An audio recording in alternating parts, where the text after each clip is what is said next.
আসসালামু আলাইকুম, welcome to my new video. আশা করি সবাই ভালো আছেন। অনেক দিন পরে একটি ভিডিও নিয়ে চলে আসলাম। আজকে চিন্তা করছিলাম যে কি করব, রান্না ভেবে পাচ্ছিলাম না। তো চিন্তা করে নিলাম যে ঠিক আছে, অনেক দিন পরে যেহেতু ছুটি পেয়েছি, তবে আজকে কিছু রান্না করা যেতেই পারে। বাইরে ভালোই বৃষ্টি হচ্ছিল, চিন্তা করলাম একটু খিচুড়ি রান্না করব। তো পরে চিন্তা করলাম যে না, খিচুড়ি না, আজকে একটু ভিন্ন আইটেম রান্না করি।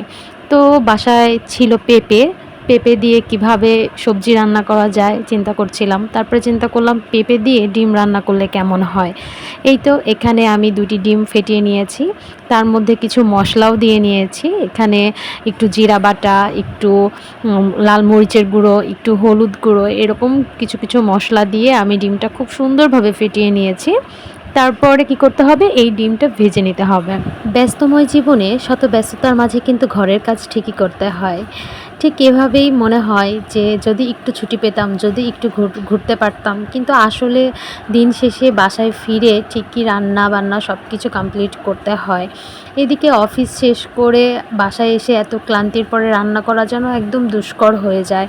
এই তো ২-৩ দিনের ছুটি পেয়েছিলাম অফিস থেকে। বাসায় বসে বসে টুকটাক রান্না করেছি আর ভিডিও করে সেটাই আপনাদের সাথে শেয়ার করেছি। যদিও আমি ইউটিউবে এতটা ভিডিও শেয়ার করি না, তবে ইনশাল্লাহ ইচ্ছা আছে রেগুলার ভিডিও শেয়ার করব আপনাদের সাথে, এবং আপনারা ভিডিও দেখে অবশ্যই কমেন্ট করে জানাবেন কেমন হয়েছে। এদিকে ডিমটা আমি ভেজে নিলাম ফ্রাই প্যানে, খুব সুন্দর করে ফ্রাই প্যানে ডিমটা গোল করে ছড়িয়ে দেওয়ার পরে এরকম করে ভাজ করে নিতে হবে।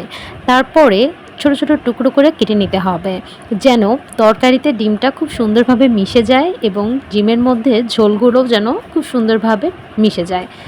এই তো আমি এখানে ডিমটা কেটে নিচ্ছি। তবে একটা কথা কি জানেন, আমাদের উত্তরবঙ্গে কিন্তু এই রান্নাটা বেশ জনপ্রিয়। ছোট থেকে বড় সকলেই কিন্তু এই রান্নাটি খুবই পছন্দ করেন। আবার একটা কথা কি, বাড়িতে অনেক সময় দেখা যায় খুব বেশি তরিতরকারি থাকে না, কি রান্না করব কি রান্না করব, এটা যেন দৈনন্দিন জীবনে যারা বাসায় থাকেন হাউসওয়াইফ, তাদের জন্য যেন একটা চিন্তার বিষয়। আজকে একটা রান্না করেছি, কালকে কি রান্না করব। তবে এটা নিয়ে দুশ্চিন্তার কোনো কারণ নেই। বাসায় যদি থাকে ডিম আর পেঁপে, তাহলে কিন্তু এমন সুন্দর রেসিপি আপনিও করে ফেলতে পারেন। সেক্ষেত্রে কোনো ঝামেলা নেই, একদম অল্প টাইমের মধ্যেই আপনি এই রান্নাটি করে ফেলতে পারবেন। আর দেখবেন ছোট থেকে বড় সকলেই কিন্তু এই রেসিপিটি পছন্দ করবে। এদিকে আমি ডিমটি ভেজে নিয়েছি। এখানে ২টো ডিম ছিল, আমি আগেই বলে দিয়েছি। ২টো ডিমের বেশ কয়েক পিস হয়েছে। আমি এই পিসগুলো বাটিতে তুলে নিচ্ছি। আপনারা যদি চান যে ডিমটা আরও ছোট ছোট পিস করে নেবেন, তাহলেও নিতে পারবেন, কোনো সমস্যা নেই। তবে ডিমটার মধ্যে যদি তরকারির ঝোলটা খুব সুন্দরভাবে ঢুকে যায় বা ডিমের সাথে মিশে যায়, তাহলে কিন্তু খাবারটা খেতে আরও বেশি টেস্টি লাগে। এই তো এরপরে আমি চলে যাচ্ছি মশলায়। এখানে আমি খুব সামান্য কিছু মশলা দিয়েছি। ফার্স্টে তেল দিয়ে নিয়েছি, এরপরে পেঁয়াজ এবং মরিচ ছেড়ে দিয়েছি এবং তার সাথে বাটা মশলা মিশিয়ে নিয়েছি। এখানে যদিও আমি এত তাড়াহুড়া করছিলাম যে আমি ওই ভিডিও ক্লিপটুকু নিতে পারিনি, তবে আমি বলে দিচ্ছি এখানে কি কি মশলা দিয়েছি। আমি মূলত এখানে একটু জিরা বাটা দিয়েছিলাম, সামান্য একটু আদা এবং সামান্য একটু রসুন বাটা দিয়েছি। এরপরে আমি আলু ভেজে নিয়েছিলাম, ভাজা আলু এর মধ্যে মিশিয়ে একটু কষিয়ে নিয়েছি।